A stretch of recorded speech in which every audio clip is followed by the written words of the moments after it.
The bye weeks are here, injuries are piling up, and you're probably looking for somebody to kickstart your lineup. But is the person you pick going to go nuclear this week and help you win your week? Or could they end up being a landmine and just blow everything up?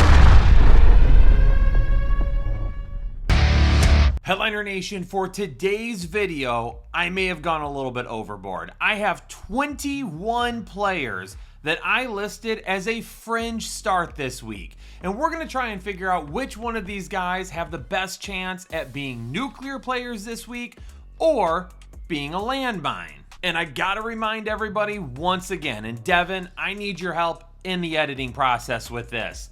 This is not a start and sit show. No, this video is all about the guys that I have listed as fringe starts and which one of these players have the best chance at hitting their ceilings and which players have the best chance at being closer to their floor. And like I said, I've got 21 players that I need to go through in this video. So let's go ahead and let it flow a little bit, but I think we need an outfit change. All right, Nation, here we go, locked in. And when I really need to lock in, but I want to make sure that I'm feeling comfortable, relaxed, and just look good, I gotta go with my chubby shirt, man. And they've got a brand new NFL line that we're helping them kick off. And if I were you, I would go over there and I would check out everything they have to offer so you can rep your favorite NFL teams, just like I'm gonna rep my Lions this week when they destroy the Cincinnati Bengals. Exclusive to our viewers right now, you can get $10 off of your Chubbies order by using code HEADLINERS at checkout or by using the link down in the description of this video. But now that I'm locked in, I think it's time that we go ahead and start getting into some of these names. We're going to kick everything off with quarterbacks, and we're going to start with CJ Stroud from Houston going up against Baltimore. Now, last week, CJ Stroud had his best game of the season, going up against the Titans, a team that has done a really good job at limiting quarterbacks like Bo Nix and even Matthew Stafford this year. So I think he's trending up. I think CJ Stroud hopefully they're starting to settle in a little bit, and hopefully over the next few weeks he gets a little bit better and a little bit better. But this week, going up against Baltimore, currently allowing the third most fantasy points per game, the fourth most passing yards, and the second most passing touchdowns to quarterbacks. And by the way, they've only had one interception this season so far. And let me just read you a list of names for the defensive players that are not practicing this week and could potentially end up missing this game. Roquan Smith, Matabuke, he isn't going to be playing because he's on the IR now. Marlon Humphrey, Nate Wiggins, Chidozie Awuzie, he's going to end up missing this week potentially, and maybe even longer. But they've all missed practice time this week, and they could end up missing extended weeks. That's defenses just banged up all over the place. CJ Stroud has a chance to go absolute nuclear. What about Tua this week? He's going to be missing Tyreek Hill. So how high is this ceiling going up against a Carolina team currently allowing 13.12 fantasy points to opposing quarterbacks? So far this season, Tua has finished as the QB 30, 17, 18, and 19. And he has less than 180 passing yards in all but one game. Carolina is allowing the fourth fewest fantasy points per game to opposing quarterbacks, the ninth fewest passing yards, and they're tied for the third fewest passing touchdowns. They also have 4 interceptions in 4 games so far. For me this week, Tua is a landmine. What about the guy on the other sideline, Bryce Young? Miami's allowing 26.49 fantasy points per game to opposing quarterbacks. That is the second most in the NFL. Now, when you take a look at the stats, they're about middle of the road when it comes to passing touchdowns and passing yards, but they haven't had an interception yet this season. And Bryce Young hasn't thrown an interception over his last 2 games. Now, maybe this won't help out a ton, but Miami is allowing the third most rushing yards and has allowed the most rushing touchdowns to quarterbacks so far this season. Bryce Young, not really known as a guy who's going to get outside and run all that often, but back in week 1, going up against Jacksonville, he had 40 rushing yards on 5 attempts. So maybe Bryce Young does step outside of the pocket a couple of times this week. I'm going to list him as going nuclear. My man Jackson Dart, absolutely love this kid, and I think he's going to be a fantastic NFL quarterback. Was banging the drum for him all the way back in January, even before he was drafted. Glad to see he's the starting quarterback now, and I'm rooting hard for him. Solid first start. Not anything that's really going to pique your interest, but it was really good still. Completed 13 of 20 passing attempts for 111 passing yards, 1 touchdown, no interceptions, and then he added 54 rushing yards on 10 rushing attempts and 1 rushing touchdown. Now, Neighbors is done for the year, and he's not going to be out there this week, so of course, you're not going to be feeling really great about the weapons around him, but Wan'Dale Robinson, he can get the job done. Darius Slayton, he can get the job done. I really hope Theo Johnson can get the job done as well. But he's got a big arm for some big plays. He obviously can use his legs to pick up some yards, maybe score a touchdown on the ground. And New Orleans defense right now is allowing the 5th most fantasy points per game. They've allowed 9 passing touchdowns, which is the 2nd most so far this season.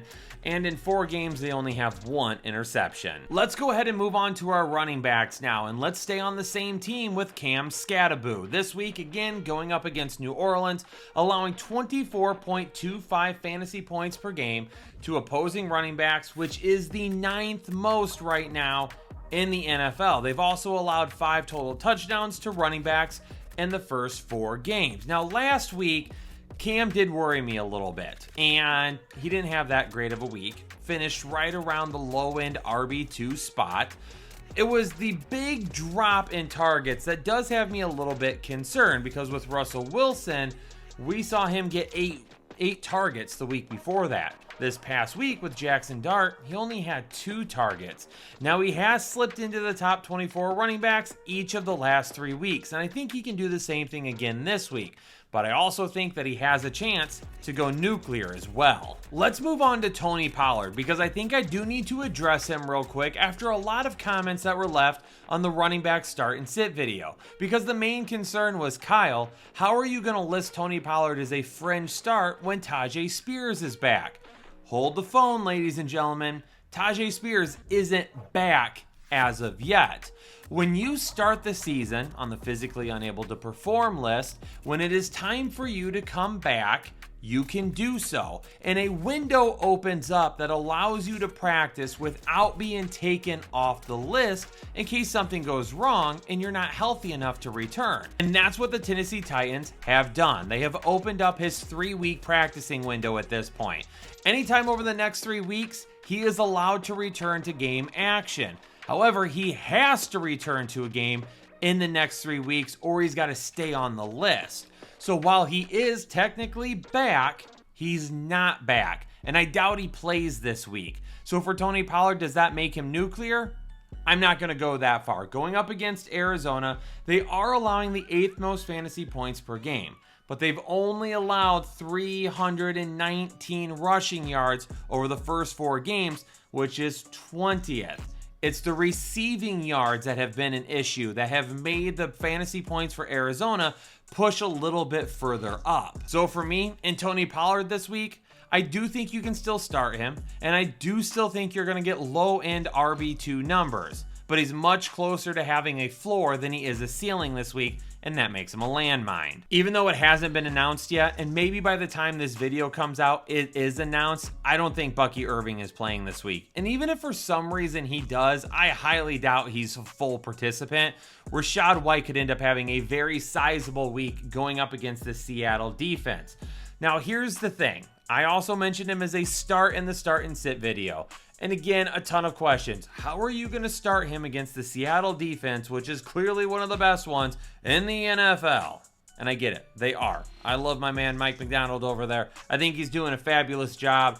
But here's the thing. Seattle currently allows the 2nd most receptions and the most receiving yards to opposing running backs. And that's why the fantasy points are a little bit on the higher side for the Seattle defense in terms of what they're allowing. Now, they only have allowed 1 touchdown to running back so far this season, a passing touchdown. But no Bucky Irving, probably, no Mike Evans, and it's only Chris Godwin's 2nd game back. I'm going to fire up Rachaad White, and I think he could go nuclear this week.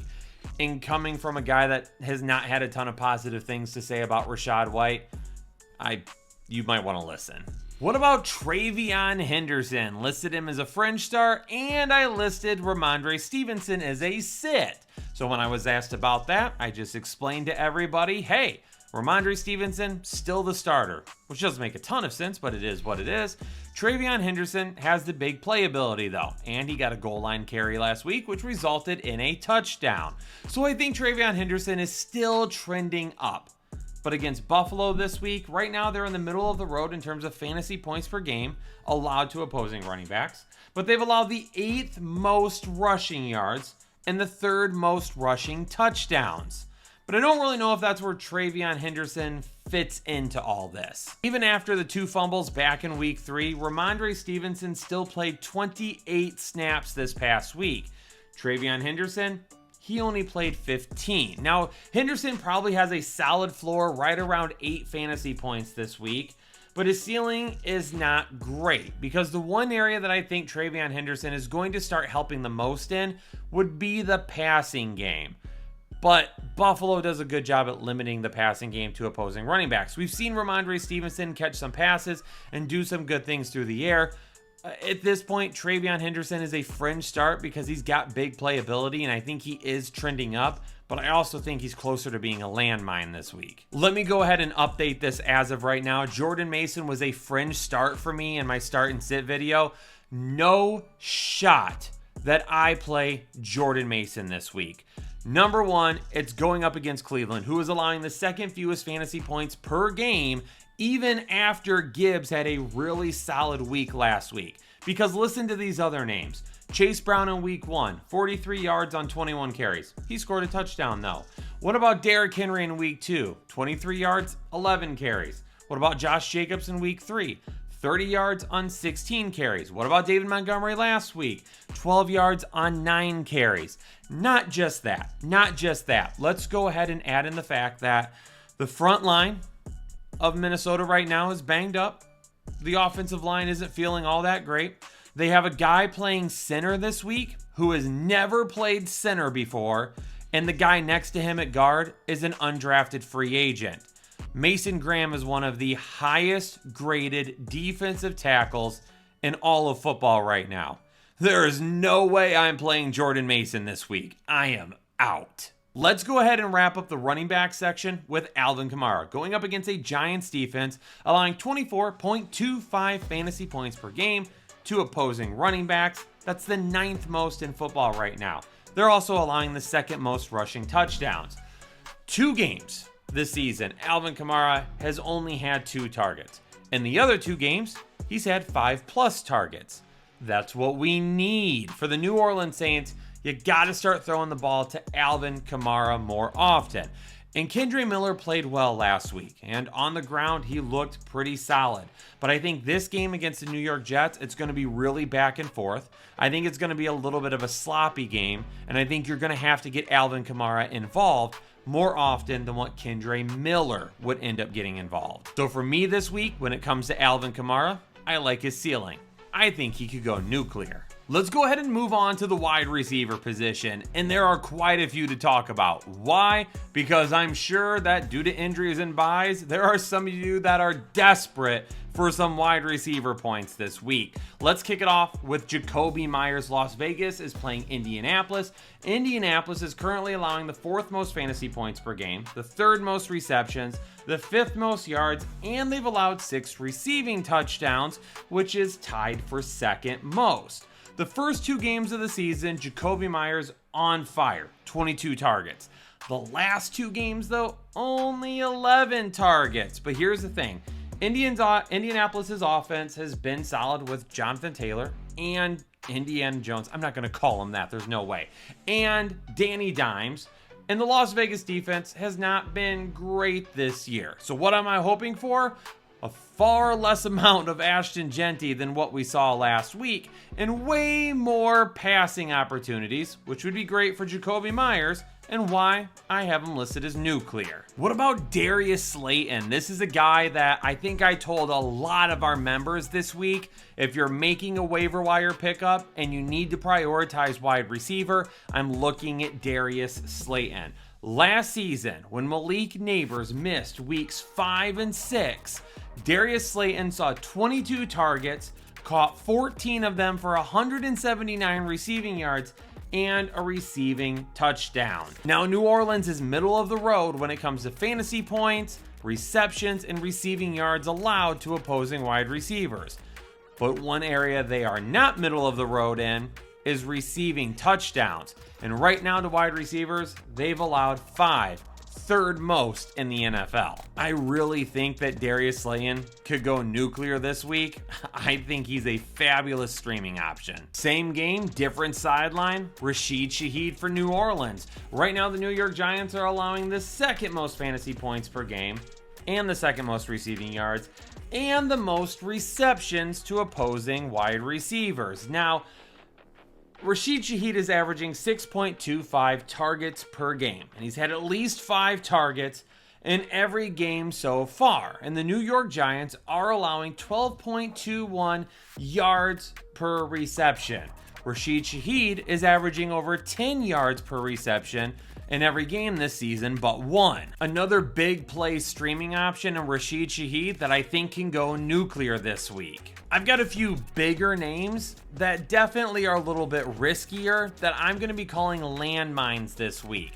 And you might not agree with the first one. It's Courtland Sutton against the Philadelphia Eagles. To begin the season, Courtland Sutton has had 3 games against defenses that are currently inside the 8th most fantasy points per game allowed to opposing wide receivers. Actually, his best game when he was a wide receiver too, it was against the LA Chargers, and they allow the 4th fewest. But Sutton is still a high upside play, and I'm not saying to sit him. Again, this is not a start and sit video, but I do think this Philly defense is going to be tough. And I could see Denver spreading the ball around a lot more often in this game, the same way they did when they faced the LA Chargers. I think this could end up being a low-scoring game with a lot of limited big plays for offenses. Courtland Sutton will be a landmine. What about A.J. Brown going up against Denver? Again, 2 players facing each other. They're making it into the same video. That happened a couple of times already, but Denver's defense is allowing the 7th fewest fantasy points to opposing wide receivers. And A.J. Brown so far this season has been wide receiver 100, 71, 3, and 98. Jalen Hurts has less passing yards than Cam Ward and Spencer Rattler, and the Eagles are averaging the 3rd fewest offensive yards per game right now. A.J. Brown is a landmine. I know a lot of people want to go crazy on Jalen Waddle. I can't do it. I need to be the voice of reason when it comes to Jalen Waddle this week, going up against Carolina, who are currently allowing the 2nd fewest fantasy points per game, receptions, and the fewest receiving yards for wide receivers. And when it comes to Jalen Waddle, you're essentially chasing targets because what you want from him is him to replace Tyreek Hill as the #1 wide receiver. But Tyreek Hill as the #1 hasn't even been that good this season. Highest finish is wide receiver 19, and he only has 1 game over 67 receiving yards. Tough matchup, no Tyreek Hill, Jalen Waddle, he's a landmine for me. I'm also loving Christian Kirk this week. I'm going to list him as a nuclear option going up against that Baltimore offense. They're allowing the 5th most fantasy points to wide receivers right now. And I already mentioned a lot about them when I talked about CJ Stroud at the beginning of the video. But for Christian Kirk, he has 12 targets in his first 2 games back this season. And last week, his snap count did drop to 61% after playing 67 the week before. But a lot of that may have had to do because of the score being as big as it was, and Houston was leading. They didn't really need to throw the ball, and Christian Kirk didn't really need to be out there. What about Keon Coleman? Do you agree that he should be listed as a landmine? Because Khalil Shakir is the wide receiver 1 on that team right now. Keon Coleman hasn't done anything since week 1. In fact, listen to these numbers. In week 1, Keon Coleman had 11 targets. He caught 8 of them for 112 yards, and he scored a touchdown. In the 3 games since then, he has the same amount of targets, 11.